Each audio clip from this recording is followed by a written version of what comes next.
When people talk about black history in America, they always start with slavery. But what if I told you black people was already in America long before slave ships arrived? What if I told you that black people and Native American people were originally one people? This ain't no conspiracy. This the history they ain't want you to know. Let's get it. The mainstream narrative says that black people only came to America through slavery. That's a lie. Before Columbus, before Europeans, there were already dark-skinned, woolly-haired people right here in America. They were the Olmecs and the Washita Moors, the Yamasee and the Choctaw and the Seminoles. They had advanced civilizations and pyramids, a deep spiritual connection to the land. They looked identical to the modern black people of today, and they shared African cultural ties. Even Christopher Columbus wrote in his journal that when he arrived to the Americas, he saw dark-skinned people with gold-tipped spears, you understand me? And those people was trading with native tribes. How'd they get here?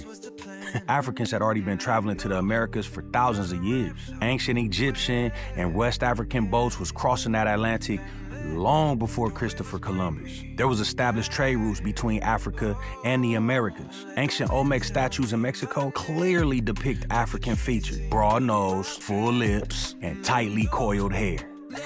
This means that black people ain't just come here as slaves. They was already here. When the Europeans arrived, they saw a dark-skinned native tribe and immediately started working to erase their identity. They reclassified indigenous black people as Negro or colored to remove their land rights. They forced many native tribes to disappear by mixing them into the enslaved population. They made black and native people enemies through false history to divide us and conquer, plain and simple. The truth? American Indians were black people. The Washita Moors are recognized by the UN as the oldest indigenous people of North America. What that tell you? The Yamasee and the Seminole were African indigenous warriors who fought back against the European colonization. Many tribes spoke African-rooted languages and had similar customs, food, and spiritual beliefs. Black people and American Indians were not separate, we were the same. Once the European powers realized that black people were already in America, they had a problem. How could they justify enslaving people that already lived here? How could they take native land if the original natives look like the people that they enslaved? Solution? Erase the truth and rewrite history. They renamed indigenous black people as Negro and colored. They wiped black native tribes off the census record and forced them into plantations. They rewrote history books as well to say all Native Americans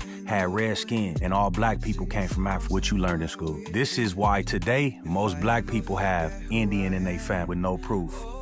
The proof was erased, my guy. In every story, you got a sellout, and this story is no different. There was 5 civilized tribes who sold out. Not all Native American tribes was allies to black people. Some sided with the colonizer. 5 civilized tribes that sided with the colonizer: Cherokee, Chickasaw, Choctaw, Creek, and Seminole. All these tribes adopted European culture. Some of these tribes enslaved black people and fought for the Confederacy. After the Civil War, they denied free black people their right to tribal citizenship. Meanwhile, the real native tribe, the black tribe, was erased and forgotten. If you was a black person in America, your ancestors was not just slaves. You are the original people of this land. You got a birthright here that they do not want you to claim. They want you to believe your story started in chains. But your story started as a builder, as a warrior, as a landowner. You understand me? Know who you are, and they can't control you. You ever wonder why they don't teach shit like this in school? Follow for more real black history. Y'all have a good day.